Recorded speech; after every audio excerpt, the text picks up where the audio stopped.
Paz do Senhor, professores. Estamos com mais um estudo de professores de jovens. Na ocasião, estudaremos a lição de número 4, que tem por título Amós, Adoração com Justiça. Bem, professor, graças a Deus nós chegamos até aqui.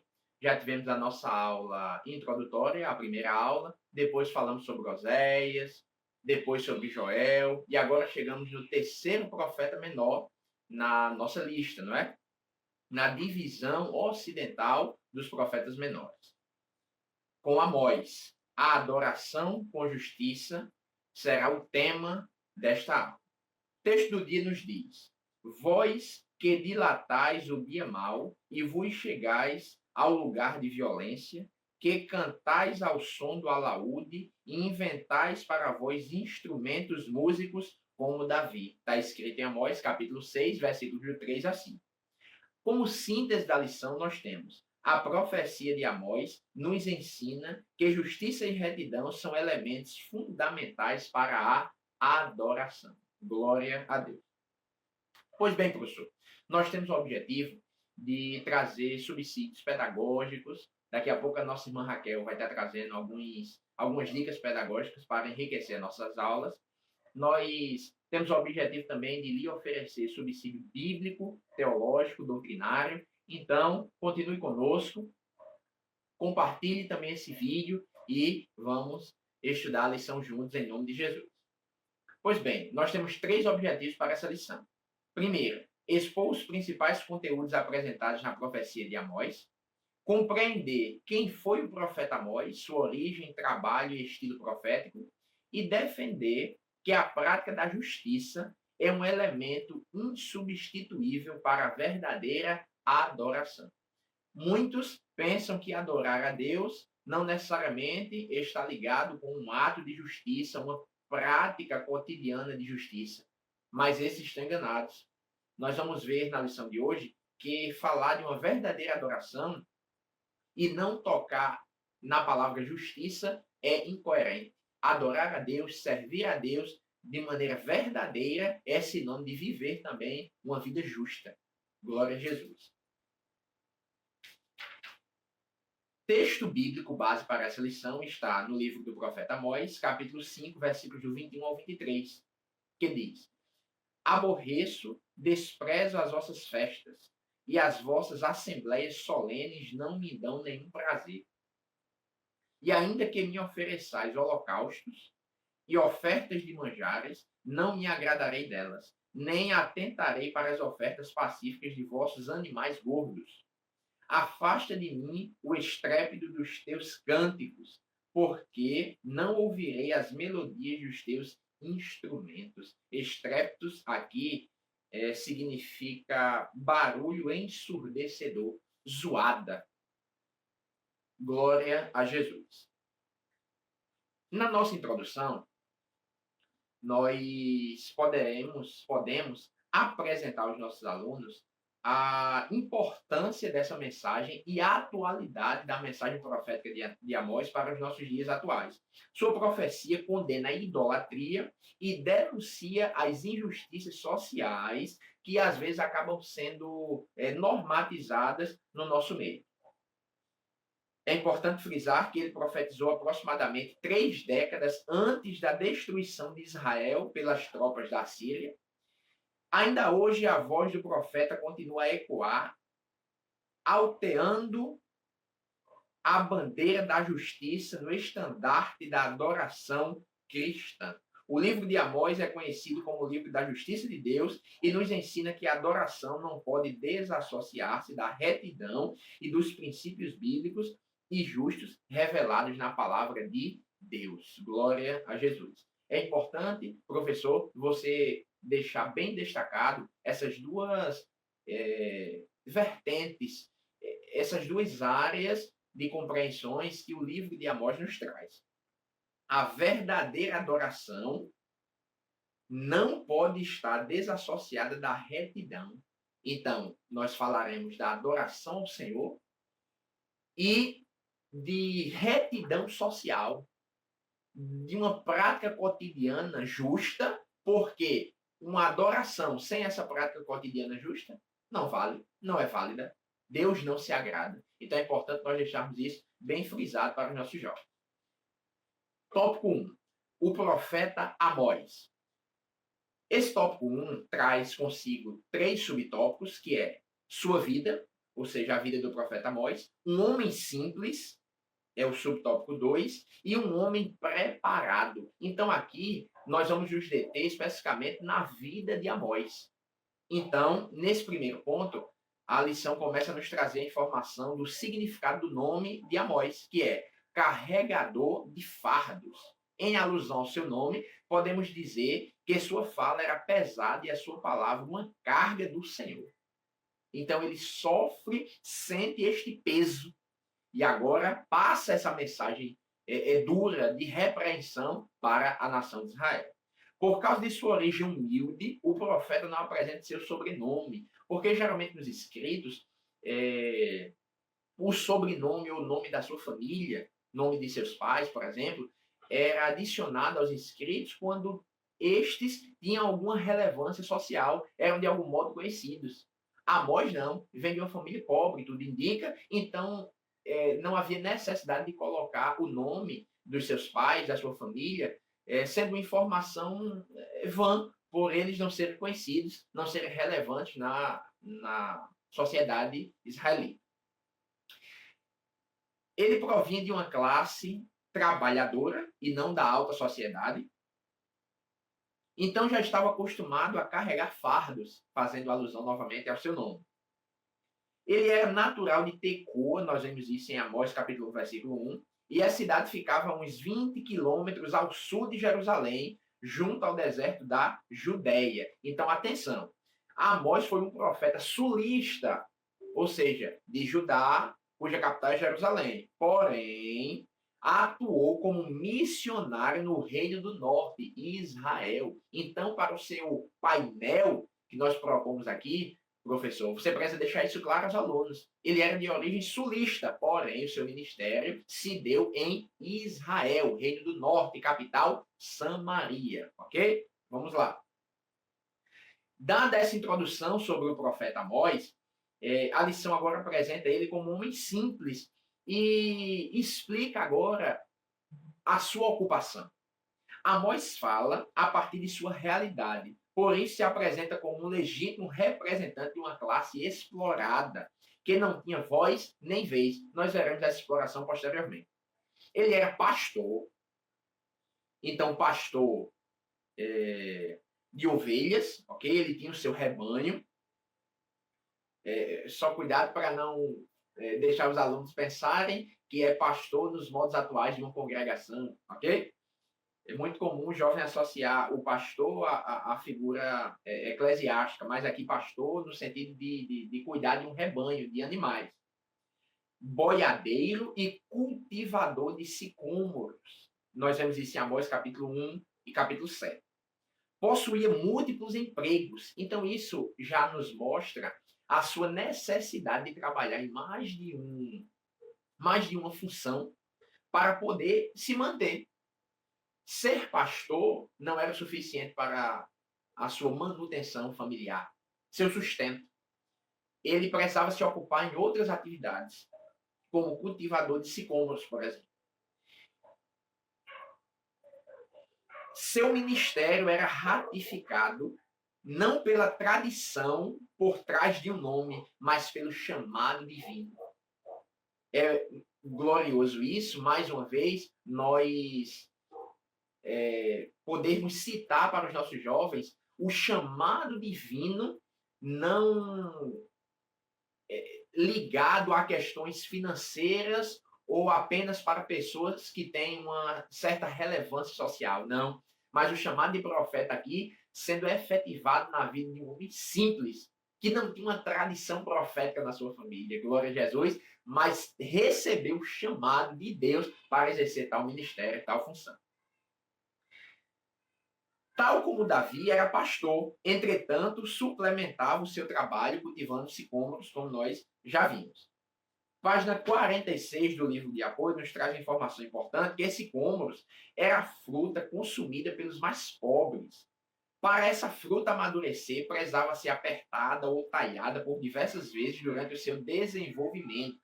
Esse apertar ou talhar estimulava a produção do gás etileno, acelerando o amadurecimento da fruta. Sicômoros era fruta que fazia parte do cardápio das classes menos favorecidas. Não era tão apreciada como o figo comum, que fazia parte do cardápio das pessoas com condições sociais melhores em Israel. Então é importante você trazer essa informação para os seus alunos, porque não é muito comum ouvirmos essa expressão sicômoros. Você pode trazer imagem, por exemplo, facilmente nós encontramos na internet, tá certo? Vamos lá. Os pastores, naquela época, mudavam o rebanho para lugares mais baixos na época do verão. E pegavam serviços paralelos como boiadeiro ou cultivador de sicômoros, para terem o direito de pastar com seus gados naquelas regiões.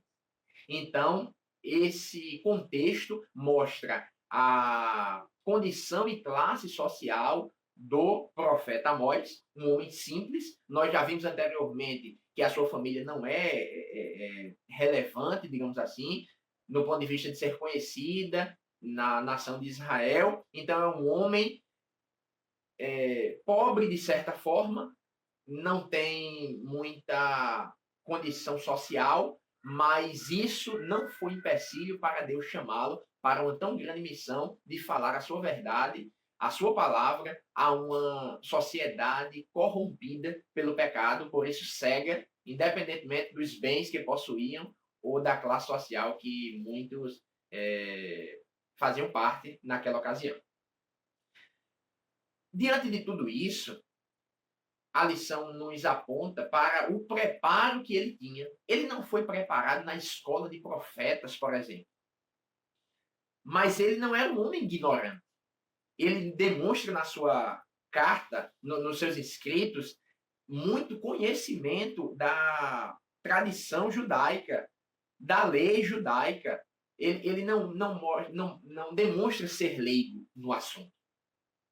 Então, como pastor, ele passava muito tempo sozinho, meditando, observando a natureza. É tanto que as ilustrações utilizadas em suas profecias foram extraídas na sua vida cotidiana diária, indicando a originalidade dos seus pensamentos.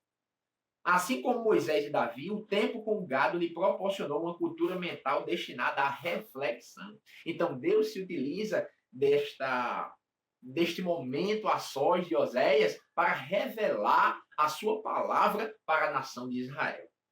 Então, professor, neste primeiro ponto é importante que nós mostremos aos nossos alunos que a capacidade intelectual, a condição de fazer a obra de Deus não está presa a condições ou a formações humanas e a condições financeiras melhores, ter uma conta cheia ou ter uma certa posição e nome na nossa sociedade. Não. Deus usa quem Ele quer, no momento em que Ele quer e do jeito que Ele quer. Glória a Jesus. Mesmo sendo um boiadeiro, um cultivador de sicômoros, mas o que importa é estar aberto para ser usado.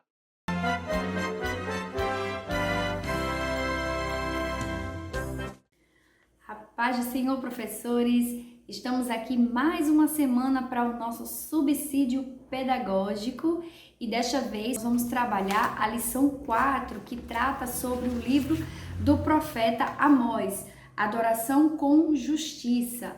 É importante que, se você, professor, estiver trabalhando com a nossa modalidade de seminários, conforme propomos no início do trimestre aqui, é importante que logo após fazer a abertura da lição, título, objetivo, leitura classe, leitura do texto áureo, é importante que o professor já dê a oportunidade para que os alunos tragam ali a vida, né, e obra daquele profeta, a fim de que todos possam conhecer. Lembrando também da nossa grande proposta pedagógica, que é exatamente guardar as informações para montarmos o nosso cartaz que vai ser mostrado, né, a toda a igreja no final do trimestre, com todas as informações do profeta, com o objetivo da profecia, para qual reino profetizou, dentre outros detalhes que você vai estar aí montando juntamente com os seus alunos.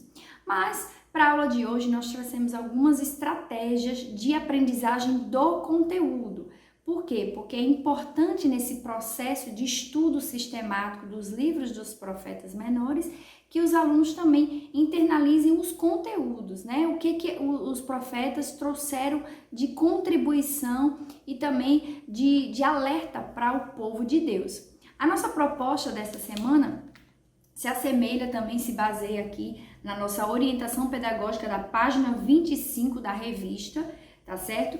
E vai pedir que os professores dividam os alunos em grupo. Mas qual é a nossa sugestão para vocês aí? A nossa sugestão é que o professor divida a turma em 5 grupos, tá certo? Pode ser menos grupos, depende muito da quantidade de alunos que você tem naquele domingo.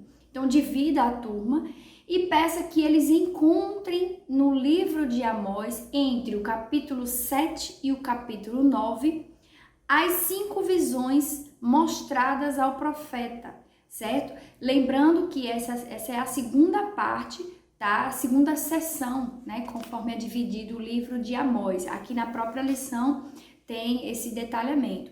E aí o professor vai pedir esse detalhamento, por quê? Porque não está o detalhamento aqui na revista, mas é uma forma dos alunos aprenderem também a manusear a palavra, a memorizar quais foram os fatos ali, quais foram as profecias proferidas por este profeta, tá certo? E qual foi o alerta deixado ao povo. Então o professor vai dar entre média de 10 a 12 minutos para que os alunos se dividam e encontrem, eles mesmos vão encontrar entre o capítulo 7 e o capítulo 9, quais são as 5 visões. E aí eles vão escrever qual era a visão e qual era o objetivo da visão dada ao profeta, como alerta ao seu povo. E aí eles vão, em momento posterior, na finalização, né, quando o professor pedir que todos finalizem nos 5 minutos finais, cada um representante do grupo, apresentará a visão e o objetivo dessa visão para o povo de Deus. É bem interessante essa estratégia porque faz com que os alunos movimentem durante a aula, além de aprender melhor o conteúdo ministrado, tendo em vista que eles mesmos estão ali anotando, pesquisando. É sempre importante também o professor incentivar a leitura dos livros dos profetas menores ao longo do trimestre. Nós já recebemos comentários de professores aqui que participam assistindo aos nossos vídeos, que já colocaram em prática e estão trazendo algumas dicas para a sua turma, trazendo ali algumas sugestões nossas para a sua turma. Então tem professor que já está lendo com seus alunos sistematicamente os livros dos profetas menores ao longo desse trimestre. Incentive seu aluno a cada semana, a cada mês, ler um livro, tá? Um livro por mês aí, um livro a cada quinzena, fazer leituras paralelas à lição, porque assim o aluno poderá ter um melhor aproveitamento, tendo em vista que ele está também lendo a palavra, está desenvolvendo também o hábito da leitura bíblica, que é muito importante na vida de um cristão, tá certo? Então, se você assistiu esse vídeo e gostou, curta, compartilhe, se inscreva no nosso canal. E se você é professor e está aqui já participando conosco, não deixe de registrar as suas aulas, faça aquela selfie, aquele momento em que vocês estão ali em lazer, de dinâmica, trazendo ali uma aprendizagem lúdica, interativa e que, de certa forma, seja eficaz e prática na vida dos nossos alunos, porque o nosso papel aqui é formar cristãos maduros, sábios e com conhecimento na palavra do Senhor. Que Deus abençoe a cada um e até a próxima semana. Deus abençoe.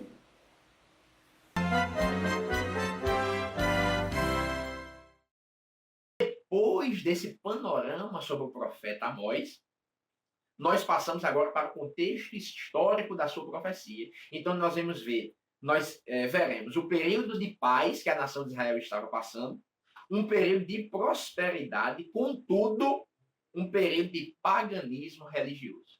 Então, veja, neste período da história, quem estava governando era o rei Jeroboão II, reinando em Israel, e Uzias, reinando em Judá. Esse é o período que Amós desenvolve seu ministério. Foi um período de grande prosperidade para ambos os reinos, tanto do norte quanto do sul.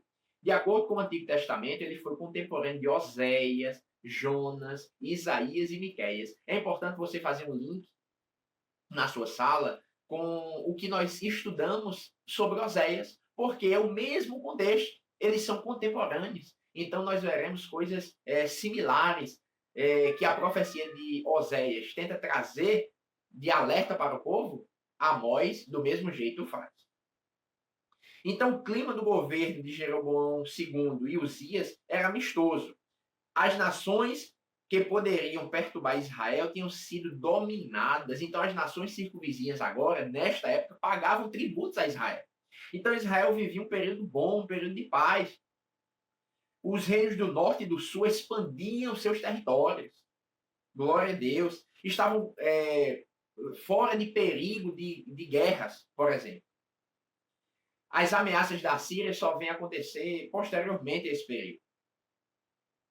A paz experimentada pelos israelitas lhes trouxe uma sensação enganosa de segurança. E aí vai uma aplicação excelente desse texto. Nós podemos dizer aos nossos alunos que o período de paz não é para descanso, não é para repouso, não é para ficarmos light espiritualmente. O período de paz é para buscarmos reserva. Glória a Jesus. O período de paz é para estarmos ali, constantes em oração. Nós não podemos titubear, achar que está tudo bem e podemos dormir e descansar agora. Não. O período de paz é para estarmos alertas, usufruirmos a paz, porém vigilantes, buscando ao Senhor. Porque se vier uma adversidade, nós estaremos firmes e teremos reserva para combatê-la. Isso foi o erro de Israel. Em paz, começaram a esquecer do seu Deus. Um período de prosperidade. As nações vizinhas eram tributárias do Reino do Norte. As riquezas estavam fluindo em Israel. Isso traz a ganância. Foi um forte tropeço para muitos. Os pobres não eram tratados de forma justa. Nós vimos isso também em Oséias.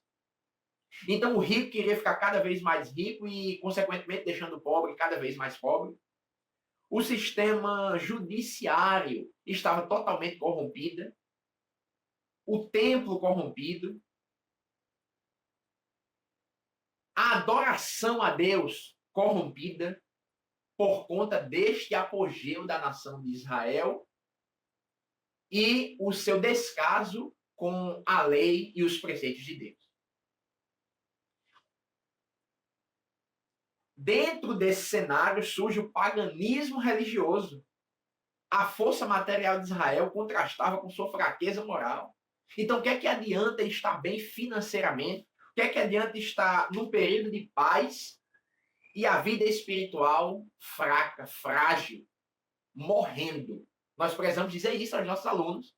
Não adianta nós termos dinheiro e estarmos com uma vida espiritual defasada, pobre. Glória a Jesus. É preciso cultivarmos, sim, bênçãos materiais, coisas boas materialmente falando, mas sem esquecer em nenhum momento o espiritual. E foi o que Israel fez. Esqueceu o espiritual. Nós vemos isso no capítulo 7, quando o sumo sacerdote Amazias, que era de classe leiga e não provinha da descendência sacerdotal. Então isso já mostra que ele foi colocado ali de uma forma ajeitada, já sendo comprado, já com o pretexto de satisfazer a vontade da elite de Israel, de quem estava no poder, dos reis, não indo de encontro com as suas decisões. Então, quando Amós profetizou que Israel se achava fora do prumo por causa do pecado de idolatria e materialismo introduzidos pela casa de Jeroboão, Amazias demonstrou que era um sacerdote comprado, defendendo os interesses do rei ao tentar proibi-lo de continuar profetizando. Amós, capítulo 7, 12 e 13, você pode ler. Não dá para ler o livro de Amós todo na aula, mas nós podemos trazer alguns trechos. Esse, por exemplo, é indispensável. As leis divinas estavam sendo burladas, então a religião tinha se corrompido. Jeroboão II incentivou a prática dos cultos à fertilidade por meio de um sistema de adoração ao bezerro de ouro. A adoração a Jeová permanecia concomitantemente ao paganismo. Adora aos deuses e adora ao Deus de Israel. Olha o cenário pecaminoso, pagão, que Israel estava vivendo. Que Israel estava imerso. Então, se no ponto 1 da lição nós trouxemos essa fala introdutória sobre quem era o profeta, nesse ponto 2, o importante é focar no período de paz, no período de prosperidade, porém no período de extremo paganismo religioso. E como prova isso? Com o sacerdote Amazias, que não ouviu a profecia de Amós, porque estava comprado pelo rei. Por fim, nós temos a adoração com justiça. Então, qual a mensagem do profeta? O livro de Amós pode ser dividido em duas partes principais. Nós vemos isso no subtópico 1 do tópico 3 da lição. Na primeira seção, situam-se os oráculos que vieram pela palavra. Aqui encontramos juízos entregues para 8 nações: Damasco, Gaza, Tiro, Edom, Amon, Moabe, Judá e Israel. Na categoria de para quem o profeta Amós profetizou, embora ele tenha falado para mais de uma nação, e sobretudo nações gentílicas, também, nós seguimos o estudo que coloca Amós na categoria de profeta que profetizou para o reino do norte. Por quê? A sua pregação, a sua profecia para as nações foram pontuais. O que ele mais se deteve foi para o reino do norte, ok? Então, por isso, na hora da divisão, no seu painel, você coloque, junto aos seus alunos, o profeta Amós profetizando para o reino do norte.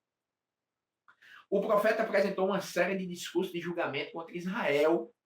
As denúncias de Amós partem do geral para o específico. Primeiro ele fala as nações, depois foi específico e detalhadamente destacou os pecados de Israel. Por isso, ele se encaixa na categoria que profetizou para Israel. Na segunda seção do seu livro estão as visões a partir de Amós capítulo 7 ao 9. Amós apresentou uma série de símbolos do juízo vindouro e, por fim, terminou sua mensagem apresentando a restauração futura de Israel. Sempre assim, Deus aponta os erros, aponta as falhas, mas também aponta um caminho futuro de restauração, caso houvesse arrependimento. E aqui, professor, a lição não traz, mas eu quero trazer para você. Na página 51 do livro de apoio, tem mais específico os símbolos do juízo vindouro trazidos por Amós. Primeiro, praga dos gafanhotos, onde encontramos Amós 7, do 1 ao 3. O calor da seca, Amós 7, do 4 ao 6. O prumo, Amós 7, do 7 ao 9. O cesto de frutos maduros, Amós 8, do 1 ao 3. E capitéis destruídos, Amós 9, do 1 ao 10. Então, você pode trazer para a sua aula a explicação da praga dos gafanhotos, do calor da seca, do prumo, do cesto de frutos maduros, capitéis destruídos. Você pode trazer, ir para o texto bíblico mesmo, lá no capítulo 7, no capítulo 8, no capítulo 9, ler rapidamente com os alunos e trazer uma exposição do que Deus queria falar para Israel, o que Deus queria falar para Israel, usando esses simbolismos do seu juízo vindouro, ok? Pois bem, responsabilidade social. Amós encontrou um mau governo em Israel. Oséias, seu contemporâneo, fez denúncias semelhantes. Está lá em Oséias capítulo 5 e capítulo 7. Você pode trazer também. As instituições de Israel transformaram a justiça em aslorna. E o que é isso? Uma erva daninha, Amós 5, versículo 7. É importante dizer o que é. O profeta declara que a justiça para ele tornou-se em alosna, uma substância azeda. A alosna era uma erva daninha em um jardim. Era uma conhecida planta das regiões do Mediterrâneo e do Oriente Médio, notória por seu amargor, que só se compara ao gosto de veneno. Eles faziam o errado com o pretexto de que estavam fazendo o certo. Então, o profeta traz esta palavra para representar o amargor, o fel, o veneno, em semelhança ao que a nação de Israel estava praticando. Eles perverteram o direito do próximo, não aceitavam a repreensão, aborreciam na porta aqueles que os repreendiam. Se um profeta ou juiz os repreendesse, sofreriam o quê? Represálias. Por uma questão de conveniência, muitos se silenciavam, mas não foi o caso de Amós, que resistiu ao sacerdote. Glória a Jesus. Quando ele foi bruscamente acusado, ofendido pelo profeta Amazias, ele resistiu. Glória a Deus. Ele continuou profetizando contra a nação. Então, os pobres eram pisados, extorquidos, explorados. E Deus não aceita isso. Como adorar a Deus e extorquir os pobres? Como adorar a Deus e não me preocupar com o meu irmão? Olha que antagonismo. Olha que paradoxo. Eu adoro a Deus, mas desprezo o meu irmão. Nós prezamos amar a Deus sobre todas as coisas e ao nosso próximo como a nós mesmos. Como eu digo que amo a Deus e aborreço meu irmão? Você pode trazer essa compreensão bíblica para enriquecer esse tema. Ao invés disso, e agora é o fechamento da lição, a adoração deve ser feita com justiça. Conforme vimos, apesar dos múltiplos pecados e das injustiças sociais, a adoração dos espaços supostamente sagrados continuava de forma natural. Os ricos injustos gostavam de frequentar os santuários e exibirem seus sacrifícios, sonegando a Deus a verdadeira adoração. Eu continuo indo, continuo sacrificando, eu continuo adorando a Deus, e a minha prática social totalmente corrompida, mentirosa, de engano, de falcatrua, de opressão, mas eu estou anestesiado. Eu só estou vendo a minha adoração a Deus e esquecendo da minha prática. Nós precisamos dizer isso aos nossos jovens. Nós não podemos adorar a Deus e ter uma prática diferente. Como adorar a dois deuses? Como servir a Deus no domingo à noite e na segunda de manhã servir ao mundo? Nós precisamos alertar os nossos jovens dessa realidade.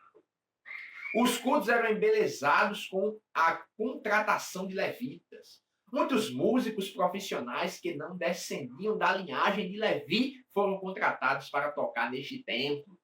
Então, a ordenança divina que os levitas, logicamente, deveriam descender da tribo de Levi foi totalmente esquecida, apagada. Vamos contratar, vamos fazer um louvor bonito, muitos músicos, vamos arrebentar, vamos glorificar a Deus. Deus não estava recebendo. O que foi que lemos no início, no texto bíblico? Amós capítulo 5, versículo 23.